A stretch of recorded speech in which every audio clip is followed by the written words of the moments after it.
This is Lemon's Car Spotting. You post to Instagram with the hashtag Lemon's Car Spotting. We pick the hooptiest. They are so incredibly terrible. And which one we want to become a real Lemon's build. It does car-like things. I've been pushing for one of those in Lemons too, and those are very affordable. Hey folks, it is Lemon's Car Spotting. I'm Judgmental. That's Eric. You know the deal. You find the cool cars out there and hashtag them with Lemon's Car Spotting on Instagram. We come here, we pick the hooptiest, and then we pick the one we want to see built for a Lemon's race. Eric has developed over years a refined and scientific process to help us choose which judge or which car or who's going to pick what. So, Eric, if you want to start the machine, I've got my blinders on. All right. And then Lemon's build, hooptiest build, and yep. Tell me when to stop. And I just say, stop. And for the second time in a row, you will be picking the Lemons build. So I will be picking the hooptiest. Hysterical, because I'm a terrible builder. This is going to be great. All right. And without further ado, let us get into it. Oh, yeah. There we go. Nice Bustle back G-body there. Actually, that's... is that a Seville? Yeah, it is. It is, but that is, yeah, it's still the, now, of course, immediately all of you regulars are going, but we already have one of those. We do and we don't, because that was almost a custom body that they put on that one. This is a legit full-up Bustleback because they didn't make a two-door Bustleback. They only made this four-door. That's right. Man, there's so much to love about these. There's the fake Continental kit. There's the tiny little, I can't think they're tail lights. Just over the bumper. The best design critique I ever heard of this was it looked like a steamroller started to back over it and then stopped. And they really should have just kept going. Yeah, 100% right. When I was a kid, like 1920, I worked at a movie theater, and there was another kid who worked there who had inherited a Seville from his late relatives. And so, watching a bunch of high school kids pile out of one of these circa 2003 was kind of great. And it was nice. Gray with the, it was the same like the Tata's one. It was like this gray with like fuchsia accents to it. It's just so well done. These are famously front wheel drive as well. So front wheel drive V8, totally ready for available in that, GM diesel, which was basically them re-engineering their regular engines to be diesels and the famous bag of marbles and the intake sound. Yeah. The old 350 gas V8, converted for diesel, and then because it's running 20-to-1 compression, pulling all the head studs out famously, this classic GM. If you bring an Olds diesel in one of these, you will be a king of Lemons. Oh yeah. That's almost guaranteed C-class. Now this one, ooh, that is a dig. This is an Amphicar or Amphicar. Yeah. The German Amphicar. It's kind of hard to see exactly what you're looking at, but it's got the weird pontoon front fender out to the left with the headlight that's way up. And like there's a hole almost to it, hole, Hull, unlike most Lemons cars with a rust hole. So, it obviously the Amphicar is amphibious. So it's got and also famously, the exhaust had to exit over the taillight so that it would not be underwater when it was in car mode. Yeah, boy, I'm trying to think. I know there are a couple Lemons people who have had these and said they're kind of great in their own quirky way, but they are utterly terrifying. Just completely pants pooping terrifying as a car to drive on a road. Built on the Triumph Herald, and then just they added more crap to it. Yeah, not that. I don't want to be a spoiler alert. Don't build this one. Rally this one, but don't build this one. Yeah, boy, the wheelbase might be too short for Lemons. It's probably pretty close. They're really small. I believe it was Lyndon Johnson had one of these. Was it Lyndon Johnson? There was some president who had one and did like the whole driving along and like drove into a lake without telling anybody in the car that it was somebody in the comments will know who it was, but it sounds like of course. And it'll be Phil. Yeah. All right, moving on. Ooh. Is that a Rambler? It's got a Commander. Commander. If you look in the, in fact, he's even got the script on that front fender. But it is, a Studebaker. I believe this was the hot rod version, if it's the Golden Commander.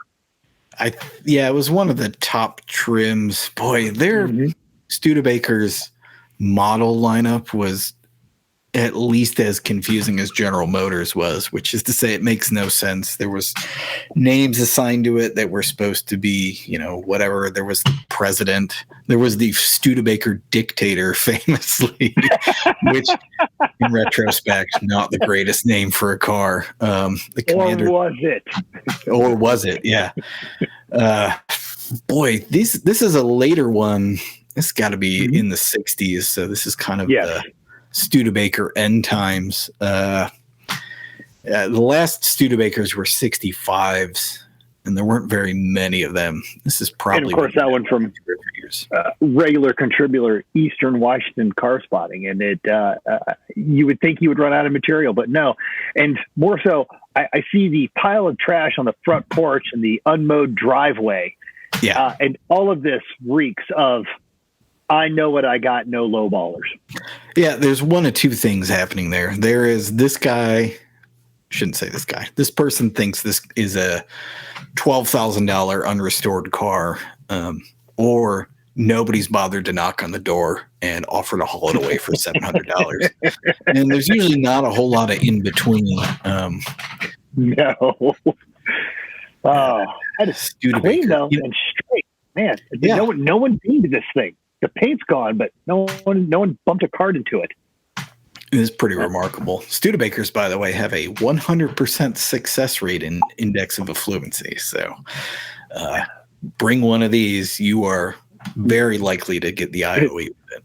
They also have a 100% failure rate in trying to outrun a super ! Beetle. Yes, that is believable. Not fast. Not fast. Okay. Moving on. Another long roof. Is that a Vista Cruiser? A Coronet 500. Look at that. Now that is, when you get your wagon juices all flowing, looking at that Studebaker, then you see this one, and yes, this has the potential to embarrass that iron brim Subaru just down the street. Yeah, boy. I mean, I think, at least at this time, every wagon was getting a V8 because, the conceit was you're hauling a kid and many kids and luggage and dogs and probably pulling a small trailer with it. So they just put V8s in everything that was a wagon before the Malaise era, which this looks like just before that. But it's got the muscly hips towards the back that kind of make it look badass. And then the super squared off muscle car front. I'm super into this. Yeah, and the Krager SS's, everything. This is the one. This is the one you get it running. You do nothing to the exterior. You go through. You put good brakes on it, and then you tow your Lemon's car with it. Yeah. This is tailor made for that. And again, this one has a roof rack. That's pretty great. It's fuel jugs. Yeah. So Thin Blue Swine contributing to this one, the second of the Johnny Lightning collector's Lemons cars. There you go. The die-cast cars. Well done. Good to see it. Bruce. Yeah. Bruce Bennett Studio. I agree with you. Yeah. Everybody wants this thing. Everybody wants some Dodge Coronet 500. All right.Moving along. Oh, baby. Yes. An AMX. The bad AMX. Young Mental had a Mustang Cobra 2 when he was in high school. And one of my more embarrassing moments was having one of these pull me down a curvy road. It had the 304 or whatever the AMC V8 of the era was, and those same slotted mags. Yeah. Yeah. Now we've had, I don't want to say successful, but not the AMX that we have running in Lemons. Two of them actually are not failure prone. They get out there, they run, they're quicker than they have a right to be, and they usually finish. Yeah. Yeah. I feel like not all AMXs got the V8. Some of them had the 258. No. It was mostly, I don't know, much like Studebaker was confusing towards the end. Towards the end of AMC, the trim levels and things got very confusing, and you could kind of have anything and anything else. So yes. And their primary market was, in concentric circles, ever expanding from Kenosha. And those are just logical people. Oh, I don't need a V8. No, yeah, fine. Yeah. Well, I mean, there's a certain level of hedging there where, you want it to look awesome and sweet, but you can't pry yourself away from getting 19 miles per gallon instead of 14 or whatever the 304 was going to do.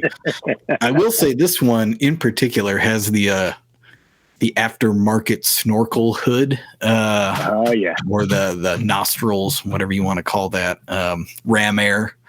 And then it also has, it's kind of hard to see it, but it's got that almost NASCAR style spoiler. That's just, the little angle flipped out, except they were made out of rubber because it was AMX. And, we've talked, the last episode we talked about the Aurora that had been mowed around. Yeah. This one has been there so long, it has sunk into the earth. Yeah. Perfect. In other words, is what you're saying. Yeah. The locale also kind of into it. All right, let's move on. Another long route, another Mopar one. Yeah. Yes. So, was it Sport Suburban Fury Wagon? Now this is impressive. Now this one is long gone, but it instantly brings to mind. You mentioned the Dodge Coronet wagon. If I'm not mistaken, this is similar to the one the Brady Bunch towed for their famous Western episode, where they inexplicably, with 9 people in a station wagon, towed a small Coleman pop-up camper. I don't know where they all thought they were going to sleep, but yeah. Yeah, total. This is completely a Brady Bunch mobile. This one might be a year or two past Brady Bunch. I don't know. The big grill is very mid 70s, kind of when they started to lose hideaway headlights. Yeah. Speaking of vehicles returning to the earth, this one has had an entire tree or 7 dropped on it of debris. The engine appears to be missing. I would guess the interior is not a pretty sight either. But, I'm going to go with some unique forms of moss, and if you went and dig this up, you'd have to do it under the cover of darkness, lest the EPA come in there and decide that the unique single-celled organism that lives inside the cabin of that vehicle has to be protected. I just want to know what the pink chair is there for. It's very strange. And I don't think the pink chair is very stable, which is why it's leaning against the car. That's fair. Looks like there's a tradesman in the back. In fact, a proper, always lurking, as tradesmen do. That is a person who was at one time in their life completely prepared to haul anything, anywhere, at any time with the wagon and the tradesman. Exactly, yes. It's a good setup. Moving on. Oh, of course, it's got to have a Volvo. Yeah. And this is in got Panama. Yeah. Boy.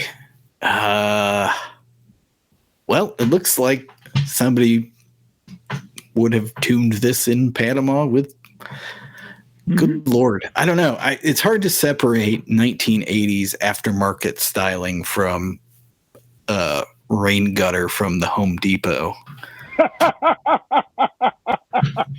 It was Miami Vice, Eric, and just, horizontal rake surfaces. They were in. Witness Pontiac's entire showroom.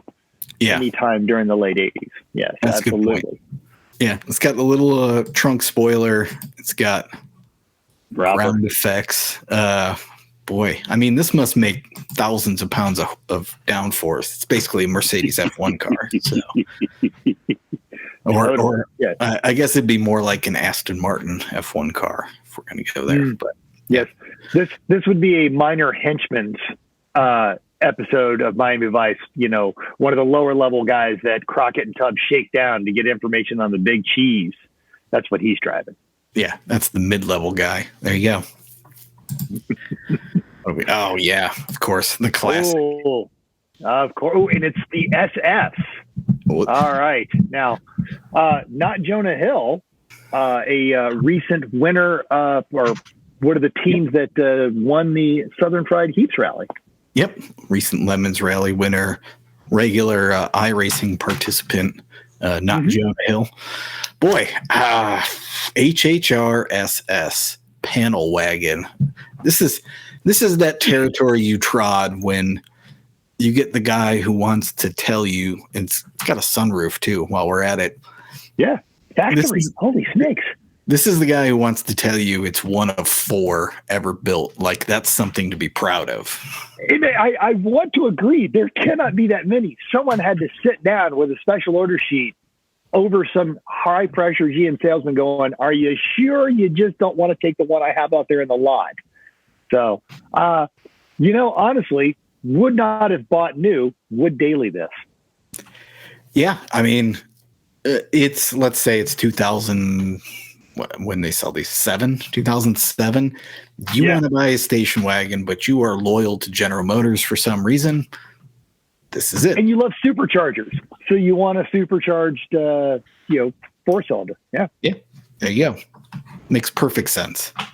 And you don't like cars that spell anything. You just want a series of letters. A series of letters. Yeah. HHRSS. PV. Panel van. Yeah. Get a nice mural of like a conquistador holding an Aztec maiden on the side. Yeah. Yeah, that's a good point. There is a sore lacking in the world of modern cars with 1970s era custom van paint jobs. Again, this is it right here. Get yourself an HHR panel and go to town. Yeah. Yeah. Right. Moonscape with some sort of levitating spaceship. Oh, yes. Now, this is a Saturn loyalist. Oh, it's the Saturn Superleggera, it looks like.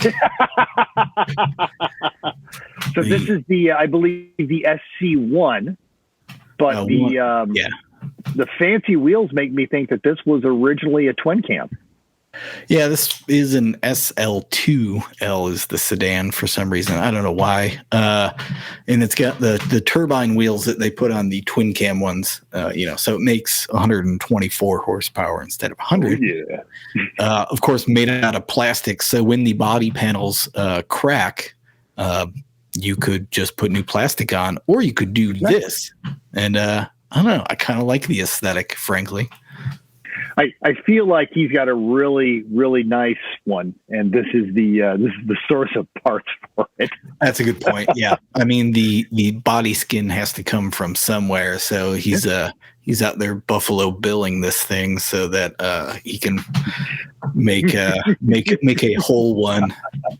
Yes, single cam Saturns, really strong record in Lemons, especially from that era. Yeah. Yeah. Turns out they're understressed, and we've talked about this several times on Lemons Car Spotting. Saturn, for all of its pitfalls and for all of the things in which they failed, still building way better compact cars than anything else General Motors was building at the time. And they accomplished their goal of they wanted to build a brand around the consumers and get this fanatical loyalty, and they did, and then they GM'd it all up. Yep. Yeah. Still haven't seen an L series Saturn in Lemons. Perfect Lemons car as well, because it's the car that ruined Saturn. So just make sure you bring back Saturn, GM. All right. And our last one for this week is a Renault. Yes, I do believe Renault Sport. One of their, I am terrible on my Renault, but it's their hatchback, and I'd bet you a case of Spotted Cow that is a manual transmission. Yeah, this comes from Latvia Car Spotting, so in the former Soviet Union in the Baltic states. Fine machine. And in fact, I got to say, they probably didn't sling a whole ton of Renaults in Latvia, but I don't really know what the Latvian domestic car market was like. it seems remarkable that this one looks immaculate. Not a knock in the body anywhere. I can see it. No. That's kind of great. Yeah. It is. It's clean. We did get, there were some Renaults sold here, and I can never keep track what was what. Like the Renault 21 was the Renault Medallion. They might have sold the Renault 19 for a minute here, but I can't imagine anybody actually. I don't think they did, but the Medallion was also the Eagle Medallion, and then Right. of course the what were the boxy the Alliance and oh goodness, The Encore. the Encore. That was the one. Yes.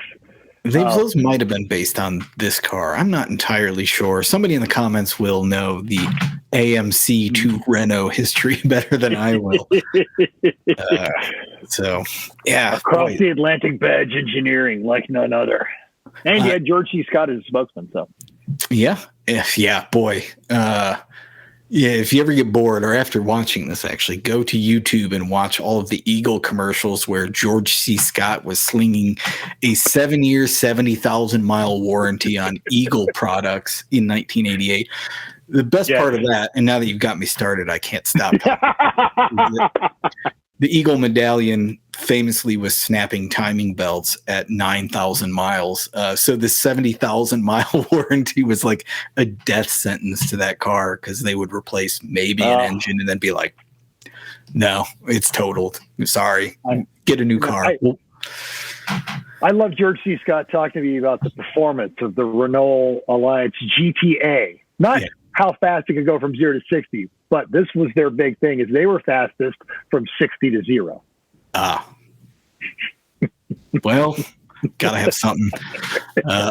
Famously, as long as we're trotting down this path, there was an entire racing series in the early 80s for the Renault 5 and the Le Car. Yes. And then later on for the Alliance, and people ran them in showroom stock. So there are Renault Alliance race cars out there doing absolutely nothing. Go update the cage in one and bring it to Lemons. It's a total slam dunk. Please. Yeah. Absolutely. Yes. All right. So that brings us, we're through our 10. Let us go through the awards. And boys, there's some seriously hoopty crap. There's some hoop. There's some hoop in there. Yes. Saturn with the door panel missing is, not even in the top 5 for hooptiness. The Amphicar always up there. The Studebaker, pretty convincing. The wagon full of pine needles. That's as close as you can get without hitting it. But I mean, this is absolutely a slam dunk for hooptiness. Has been sitting for better than 2 decades, I'd guess, from the amount of dirt over the bottoms of the wheels. This was somebody's pride and joy for about 18 months until it started to do AMC stuff. I would say it's probably still their pride and joy, which is why it's still there, sinking into the earth. And every now and again, they brush the pine needles off of it and talk about how one of these days they're going to get it running again, and it's going to be awesome. And they saw one at one of the auto auctions go for like $17,000. So. I'm gonna say no. I'm going to say that day has passed, and now they just go past it every once in a while and get that wistful look of when they owned the streets in, Gobbleville, South Carolina, or wherever the hell they're so, absolutely. Yeah, there you go. There's your hooptiest for the week. The late 70s AMC AMX. What do you got, Mental? Gonna go off script.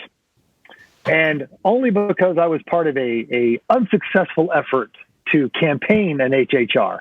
I want to see one of those HHR panel wagons. Now, there's if John is on point here, he's going to link the GM Studio Lemons video where, isn't this really just us trying to go back and capture an era that doesn't exist? But I think the engines in them, because they're Ecotechs and variants of the Ecotechs, it has the potential. But despite a few good efforts, one of these has not done well, and they have the potential to do well. And I would love to see it. But if you bring it and there is not an airbrushed mural on the side of that car, I am black flagging you 1 hour into it, and I'm turning it over to Kristen Embry's kids, and I'm giving them all the paint markers in the world. Perfect. I think I can't think of a better way to go out on Lemon's Car Spotting than with an HHR SS. So I think that's going to do it for this episode of Lemon's Car Spotting. Be sure to tag your stuff, Lemon's Car Spotting, and come watch us every Thursday at noon Pacific. Just add Viking. Ooh.